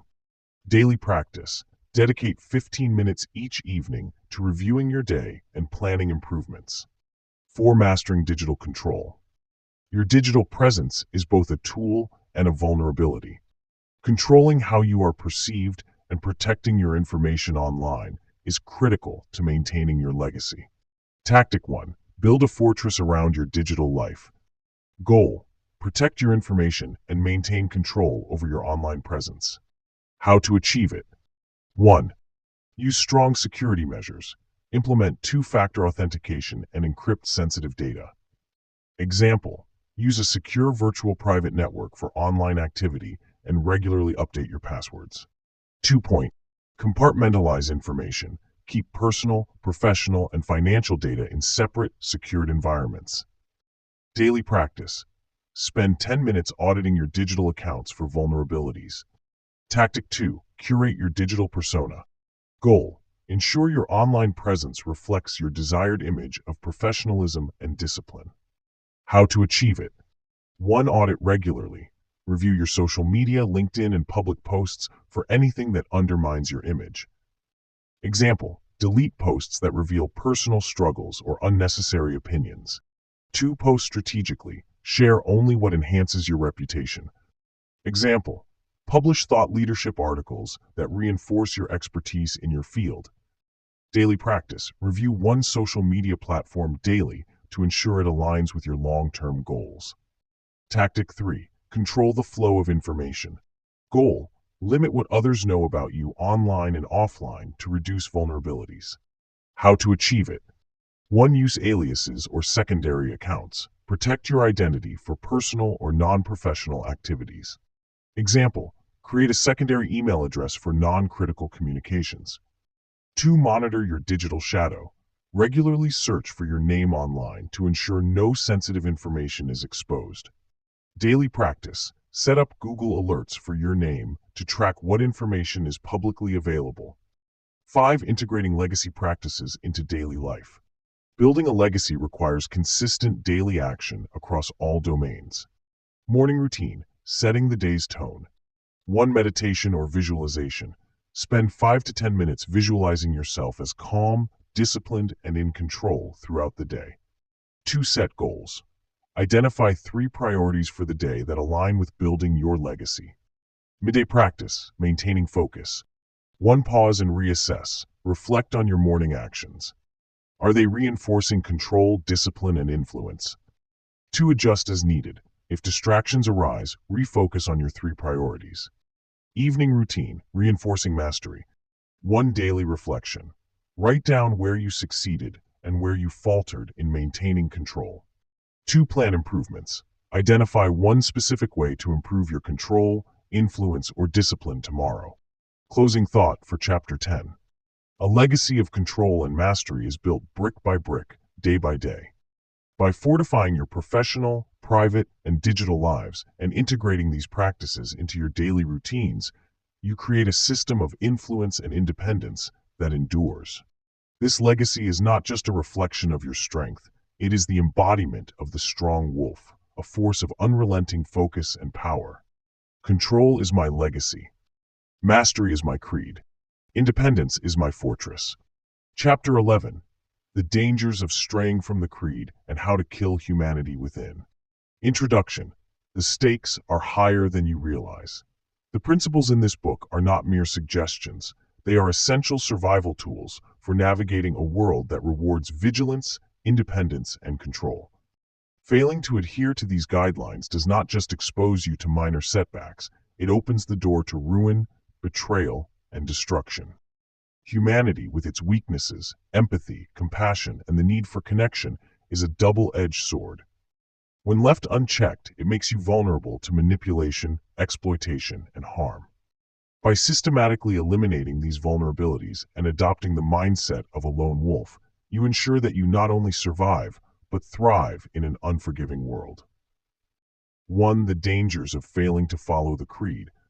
Danger 1. Emotional entanglements. The moment you let emotions dictate your actions, you hand control to others. Empathy, compassion, and the desire to belong lead to decisions based on fleeting feelings rather than calculated strategy. Examples. 1. Professionally. You feel bad for an underperforming colleague and cover for them, believing your kindness will be remembered. Instead, they exploit your leniency. Outcome. Your reputation suffers as the team's productivity declines. You are seen as weak, and others begin to offload their failures onto you. 2. Personally. A toxic family member uses guilt to manipulate you into providing financial support even when it puts your own stability at risk. Outcome. Your finances erode and their behavior worsens. They become more dependent and demanding, leaving you emotionally drained. 3. Digitally. You overshare personal struggles online, hoping for support, but instead, opportunists use this information to attack you. Outcome. Enemies expose your vulnerabilities to employers or peers, tarnishing your reputation and creating long-lasting damage. Key lesson. Emotion is a leash others use to control you. To follow the creed is to cut that leash.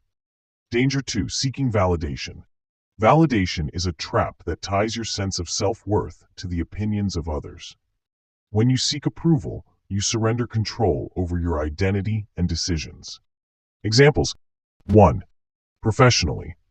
You prioritize your boss's praise over your personal goals, taking on tasks that dilute your focus and add unnecessary stress. Outcome. Your overwork is taken for granted, and your strategic peers surpass you by focusing on high-impact opportunities. 2. Personally. You change your behavior to fit in with a group of friends who secretly ridicule you. Outcome. You lose respect, becoming dependent on a social circle that undermines your confidence. 3. Digitally. You post emotionally charged content, seeking sympathy or validation, only for trolls or opportunists to exploit it. Outcome. Your digital footprint becomes a liability, exposing you to harassment, ridicule, or targeted attacks. Key lesson. Validation is a form of dependence. Starve the weak wolf that craves it. Danger 3. Complacency. Complacency, the belief that you have reached a point of safety or security, is the breeding ground for failure. The world is always evolving, and so must you. Examples. 1. Professionally, you stop learning new skills, believing your current position is secure. Meanwhile, ambitious competitors outpace you. Outcome. You are blindsided by a layoff with outdated skills that make re-entry into the workforce difficult. 2. Personally, you assume a close friend or partner will always be loyal, so you neglect the relationship. Outcome. Their betrayal devastates you, leaving you scrambling to rebuild your emotional foundation. 3. Digitally, you ignore security updates, use weak passwords, and overshare on social media. Hackers exploit these vulnerabilities. Outcome. Sensitive information is leaked, resulting in identity theft, financial loss, or public humiliation. Key lesson. Complacency is death. Always act as though you are being hunted. 2. Dangers of digital exposure, doxing and swatting.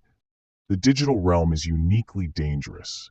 Failing to protect your online identity exposes you to modern threats like doxing, which is the public exposure of personal information, and swatting, which refers to fake emergency calls leading to armed police raids. Doxing. What happens? Personal details such as your address, phone number, workplace, or family information are leaked online. Consequences. You or your family could face harassment, stalking, or threats. Your employer or clients may cut ties due to reputational risks. Example. A rival or troll discovers your address through an old social media post. They leak it on a forum, leading to strangers showing up at your home. Prevention. 1. Obfuscate personal details by using aliases online.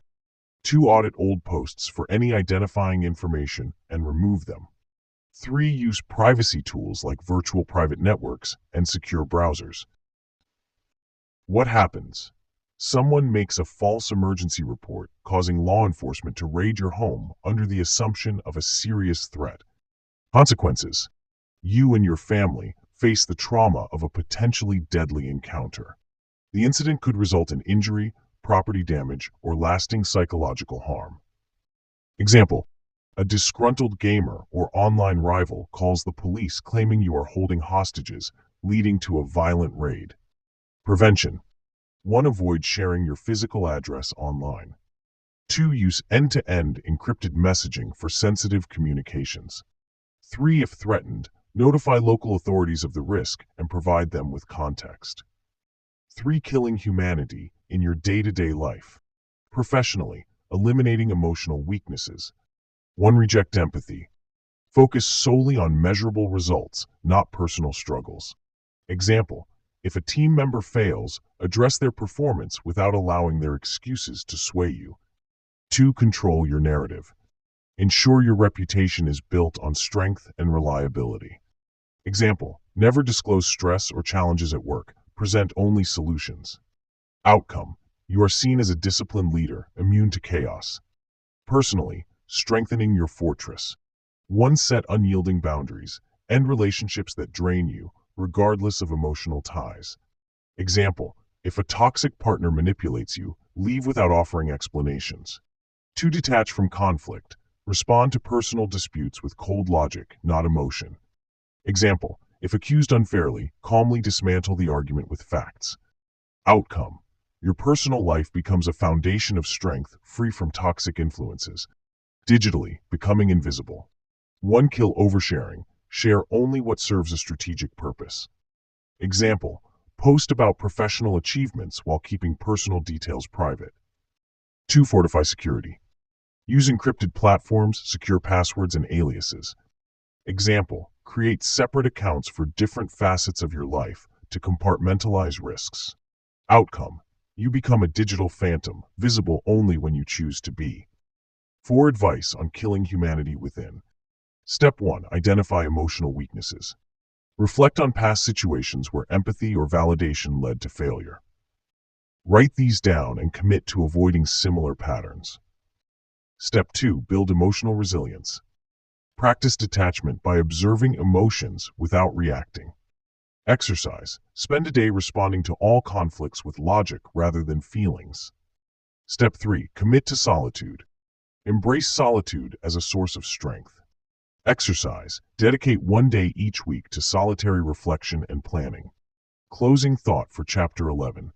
To stray from the creed is to risk ruin, both for yourself and those you care about.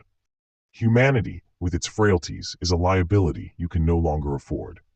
By systematically eliminating these weaknesses, you will rise above the herd, becoming untouchable, unshakable, and ultimately free. Mantra: the weak wolf dies, humanity fades. I am the lone wolf, and I will endure. Chapter 12. Living the Creed, a daily planner for the lone wolf. The discipline of the lone wolf. To fully embrace the creed of this book, you must live it every day. This chapter provides a structured daily planner that integrates the principles of killing weakness, embracing independence, and feeding the strong wolf.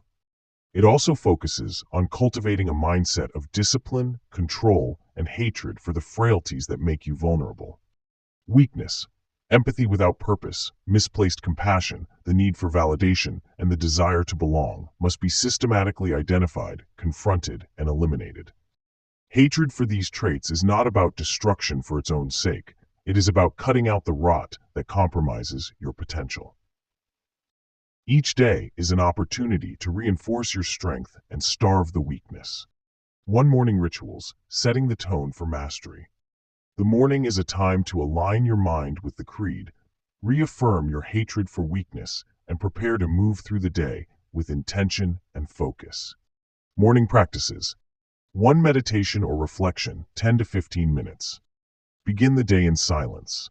Focus on your breath, clearing your mind of distractions. Visualize the weak wolf, fear, self-pity, and the need for validation, shrinking into nothingness. I despise weakness. It has no place in me.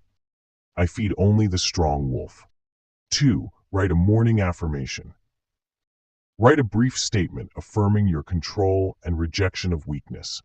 Example: I will not seek approval today. My worth is defined by my actions, not others' opinions. I will starve the weak wolf by embracing discomfort and control. 3. Set your intentions for the day, 5 to 10 minutes. Identify 3 priorities that align with your goals and the creed. These should reflect a rejection of weakness and a commitment to strength. Example: refuse to tolerate incompetence in a team meeting. Enforce a boundary with a friend or family member. Strengthen your digital defenses by auditing online accounts. 4. Physical discipline, 15 to 30 minutes. Begin the day with physical exertion. This reinforces your ability to embrace discomfort and reject complacency. Activities could include weightlifting, running, or martial arts. Mantra: weakness dies when discipline thrives. 2. Midday, sustaining focus and feeding the strong wolf. As the day progresses, distractions and challenges will test your resolve. Use midday rituals to sustain focus, confront weakness, and sharpen your control. Midday practices. 1. Hate the weakness audit, 5 to 10 minutes. Pause to evaluate your actions so far. Ask yourself, have I fed the weak wolf in any way today? Did I let validation, empathy, or complacency influence my decisions? Identify areas for immediate correction. I hate weakness. I will starve it before it grows. 2. Strategic interactions throughout the day. Approach every interaction, professional or personal, with precision and purpose. Do not let emotion cloud your actions. Example: if someone complains to you, evaluate whether their concerns are worth addressing or if they are attempting to manipulate your attention. Respond accordingly. Mantra: I control my responses. Others do not sway me. 3. Reject comfort. Seek discomfort in small ways to train your resilience. Example: take the stairs instead of the elevator, skip a meal, or volunteer for a challenging task. Mantra: comfort breeds weakness. I embrace hardship to grow stronger.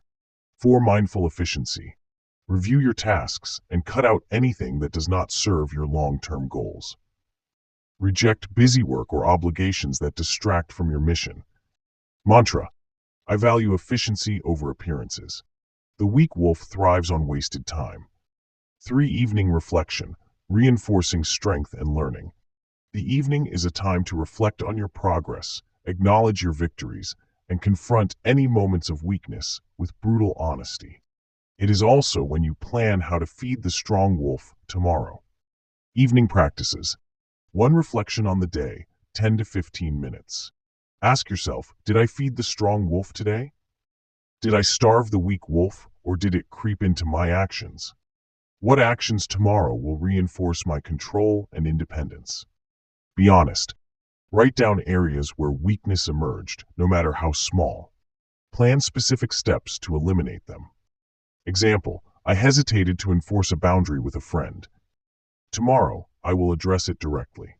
I let validation influence my response in a meeting. Next time, I will stay silent until I have something strategic to contribute. 2. Hate weakness visualization. 5 minutes. Close your eyes and visualize the weak wolf, fear, self-pity, the desire to belong, suffering, and shrinking. Picture the strong wolf growing larger, stronger, unyielding. Mantra: weakness has no place in me. I crush it with every action. 3. Plan tomorrow's attack. 10 minutes. Write down 3 specific actions you will take tomorrow to reinforce your independence and control. These should include 1 professional, 1 personal, and 1 digital goal. Example: professionally, speak assertively in the team meeting without seeking validation. Personally, limit a draining conversation with a family member to 5 minutes. Digitally, update passwords on critical accounts and enable 2-factor authentication. 4. Physical challenge or meditation, 10 to 20 minutes. End the day with a practice that reinforces discipline, such as an evening workout or silent meditation. Mantra: each day sharpens my will. Each night strengthens my resolve.